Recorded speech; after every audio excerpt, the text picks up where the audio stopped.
ஆதி சதுர்வேதங்கள் ஓதும் பரஞ்சோதியே எங்கள் அச்சனார் கோவில் அரசே.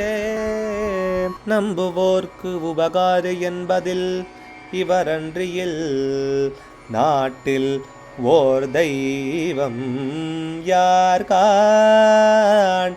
ஆதி சதுர்வேதங்கள் ஓதும் பரஞ்சோதியே எங்கள் அச்சனார் கோவில் அரசே.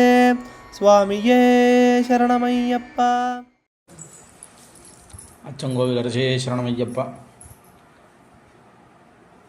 பகவானுடைய 10வது நாமா திருப்பெயர் சுரோத்தமாய நமஹா. தேவர்களுக்குள் உத்தமமானவனுக்கு நமஸ்காரம். சுர தேவர்களில் உத்தமஹா உத்தமன், ரொம்ப மேலே இருக்கிறவன். சாஸ்தாவிற்கு இதே அர்த்தத்தை உடையதான சுரங்கிறதும் தேவங்கிறதும் ஒரே அர்த்தம்தான்.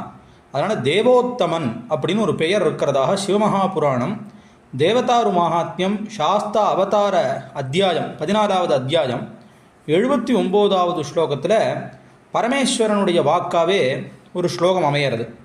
ஆவயோ ஸ்தனுஜத்வாச்ச பிரம்மேந்திர அமர பூஜ்யயோகோ நாம்னா தேவோத்தம இதி துவாம் வதந்தி அகில ஜனாக. பிரம்மா இந்திரன் முதலிய சகல தேவர்களாலையும் பூஜிக்கப்படுறதான எனக்கும், அதாவது பரமேஸ்வரனாகி எனக்கும், மகாவிஷ்ணுவுக்கும் பிறந்த நீ தேவோத்தமன் என எல்லா உலகங்களிலும் உள்ள ஜனங்களால் அழைக்கப்படுவாயின்னு பகவானே சொல்கிறார், பரமேஸ்வரனே. அதனால சாஸ்தாவுக்கு சுரோத்தமன்னு பேர். பொதுவாக பூஜைகளில் அப்புறம் ஹோமங்கள்லாம் இந்த அவதாரையான்னு சொல்கிற இடம் ஒன்று உண்டு. ஒவ்வொரு வேதங்களாக பகவான்கிட்ட விண்ணப்பம் பண்ணுறது உண்டு. அப்போது தேவதேவோத்தமா தேவதா சார்வபௌமான்னு ஒரு வாக்கியம் நிறைய பேர் கேட்டிருக்கலாம். அப்படி எல்லா தேவதைகளுக்கும் மேலே இருக்கக்கூடிய தேவதைகளாகவும் அதே நேரத்துக்கு எளிமையே உருவானாக ஏழை பங்காளனாகவும் பகவான் இருக்கிறதுனால சுரோத்தமன், தேவர்களுக்கு உத்தமமானவன் அப்படிங்கிறதான அர்த்தம் இந்த நாமாவுக்கு தெரிவிக்கப்பட்டது. அச்சங்கோவில் அரசே சரணமையப்பா.